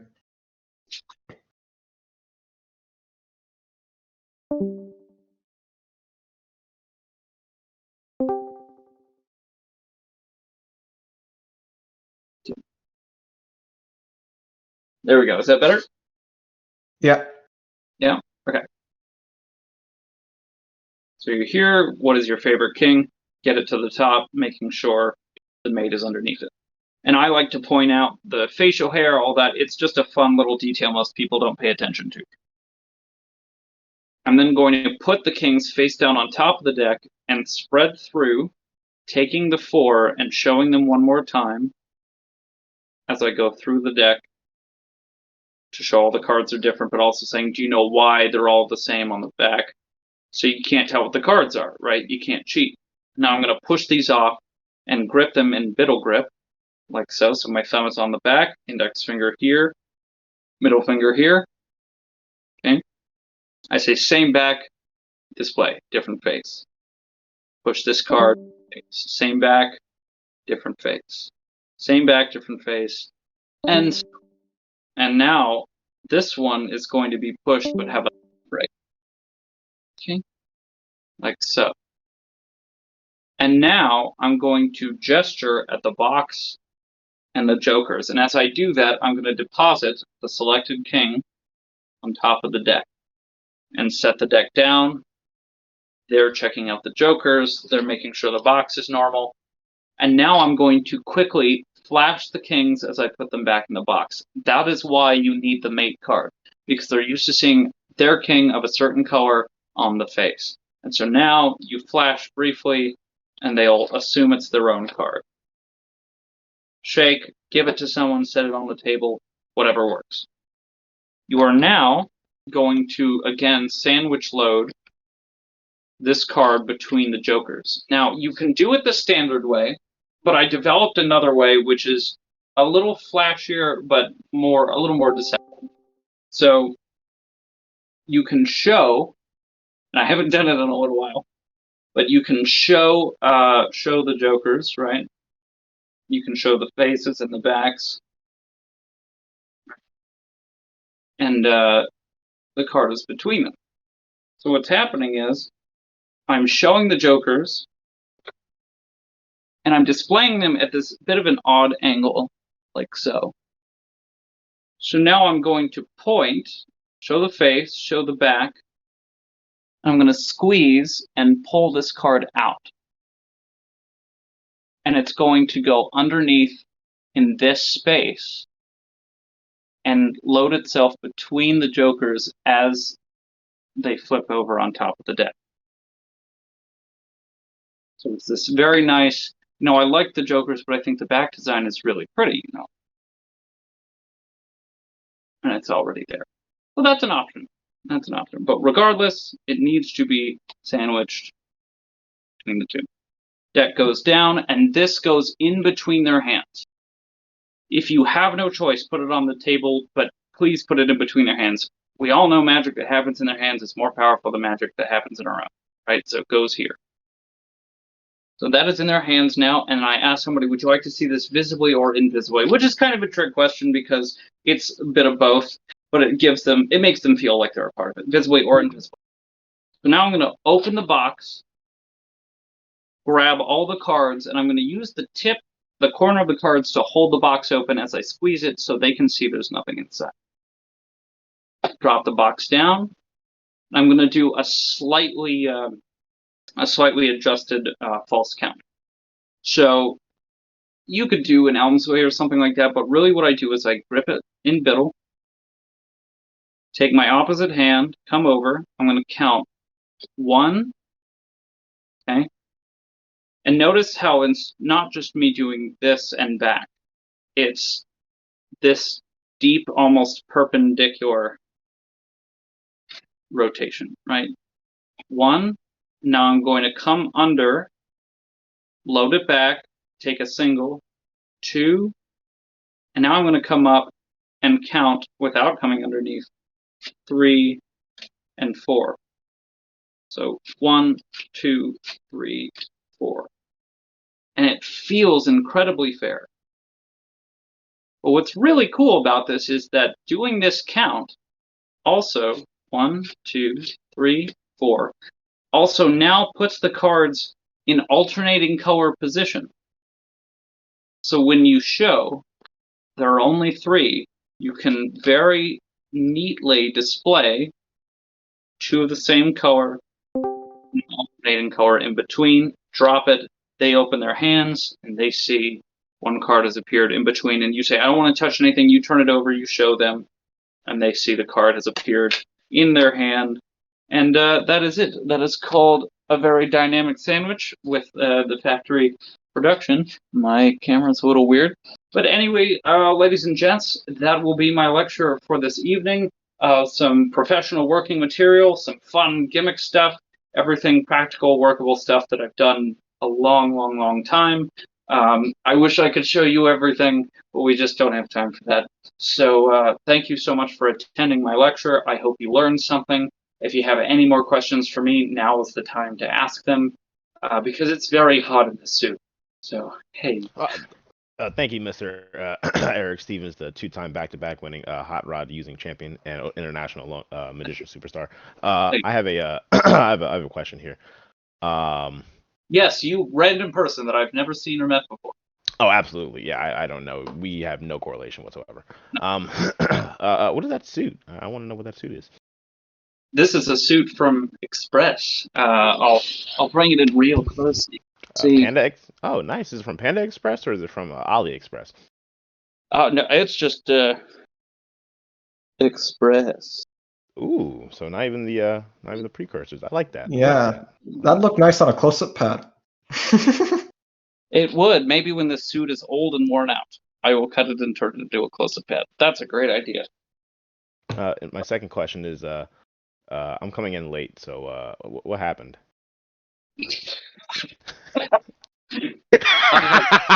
Watch the recording, bud. Cancer is what happened. I cured cancer. There were miracles, water to wine. Damn it! Yeah. Did you? Was it like flashy though? But I thought that it was pretty good. Okay, cool. I like that. And my next question: do you have any stage stuff? I just did a bunch of stage stuff. Oh, okay. All right, cool. So, do you have any ball manipulation stuff or? No, I don't actually. I've tried it a little bit, and I actually have a box somewhere around here that holds a pair of Shimada's original manipulation balls. So you only taught like some close-up stuff and like card stuff and coin stuff. Is that Oh no, I taught stuff from my full show. So what you're saying is not practical. I mean, if you get late, you could go back and rewatch it later instead of asking everything he taught so far. It'd probably be the best bet. My bad. So all right. So at the end of the day, it's all good. It sounds like it's not practical for me. Okay. Well, thank you for your time, anyways. Hey, no problem. Don't tell me what to do. Sorry. Cool. Any other questions? I'm going to check the chat real quick here, see what's going on, because I kind of. He didn't do the stick thing. Let's see. The stick thing. I could do a stick thing, but perhaps it will have to wait for another time. Oh my God! Can we please keep it PG though? All right. I actually have one more question for you, Eric. I actually asked this in the question for the lecture, or the questions for the lecture chat channel. Sure. What do you believe was the single biggest mistake you have, at least currently, made in your magic, and what did you learn from it? That's a very good question. What is the biggest single mistake that I've made in my magic, and what have I learned from it? I think the biggest single mistake I've made in magic probably has to be my reason for doing it. When I was there, I started magic when I was 8 years old, and with this book, as a matter of fact, this is my very first magic book. I was 8 years old. This is the original one, and when I started, I did magic because it was fun and interesting. And then when I got older, I did it because I wanted to convince myself that I had friends and that people liked me. I was not a very popular kid. And then as an adult, I realized that I had far more power than I realized. And when I say that, I don't mean like real magic powers. I mean like my ability to affect the world around me and the people that I was interacting with is our power is frankly awesome. And I mean that in the real sense of the word awesome. What we can accomplish, what we can achieve can be so much more powerful, so life changing if we're doing it for the right reasons. I've seen so many magicians, young, old, it doesn't matter, that are performing magic for the wrong reasons. It's good magic, but it doesn't matter. It doesn't matter because it's for them. The mistake I've made is forgetting that magic is not for us. Magic is for them. And the best magic comes from what's in us and what we are influenced by and what we are surrounded by and the stories we want to share with people. You probably have heard a lot in downloads, books, and such. How do you connect with your audience, right? Listen to me right now. Magic is not about this is not about making magic believable, okay? Because it's inherently ridiculous. It's about making magic relatable. If you can find a way for people to relate to what you are saying or doing or the stories you're telling, that's how you connect with them. That's how they feel like you are more human, more on their level, and less like, some guy that's better than they, or some person, I should say, because it's not just men. Um, I I didn't want to make that mistake anymore. I've actually gotten to a point in my life where I don't want to just be the entertainer. Like that's fine, that's cool, great, and I enjoy it, and I think I do a pretty good job. But I know I can be more, and I know I can help people in different ways by being more self-aware of what's going on around me and the words that I'm using and the stories that I'm telling. I damn near cried at that. But it's, That was a great way to end it. I like that. Yeah. It felt like from the heart. I like that. Good stuff, man. Appreciate never that. did Was, before, that was a I- brilliant answer, Eric. I agree with that. It's an excellent way to kind of conclude what we that just saw. that definitely was really heartfelt, and I farted, but that was definitely felt deep. And Way to really take away I the feel like emotion of the whole situation right there on that. my bad, Pound. But I mean, I'm just saying, Hey, bro, if it's all right. Stefan felt it in his gut. Yeah, no, he's got his own thing going on. So anyway, like I said, I'd never seen you before. I wasn't the admin that was supposed to host this, and they asked me to, and I'm glad I sat through the whole thing. It was nice to meet you. I enjoyed it. So Eric Stevens is amazing. He's amazing. He does really good puzzle work. He does magic, but he also does puzzle work. And he's got a lot of fun things on his site. And he's a brilliant mind. And he's been on TV before. He's done the whole thing, so he knows. And he's a brilliant individual. And he gave me one of my palms that I did he taught me how to officially palm a card the right way, make it look like it came from your jacket, which is amazing. he's also So good. For He's being, also, I'm a fan of Eric. I sent him a message right now just to let him know, like, hey, yeah, dude, we appreciate it, man. Thank you. he's we're also fans of Eric, dude. Like, we he's, like his work. You know what I mean? yeah, he's also a good So, lover. Yeah, he's a great lover. I think 2019 or 2020, that's when all this was going on. And like, we met Eric, and he was just gaff work. I thought it was going to be gaff magic, and I thought it was going to be gimmick work. well, there might be some of that coming. You never know. Oh, if you did a gaff and gimmick lecture, I think I I would actually need to do definitely that. love 100%. that. We saw like some magic that was cool, but Eric, Appreciate it, man. he specializes in like gaff cards, gimmick decks, and this and that, and all this wild stuff. Thank you very much. I appreciate it. Well, I'm gonna go eat some dinner. Thank you guys for watching. I appreciate all of you. You're the Love best. you, Eric. I'll see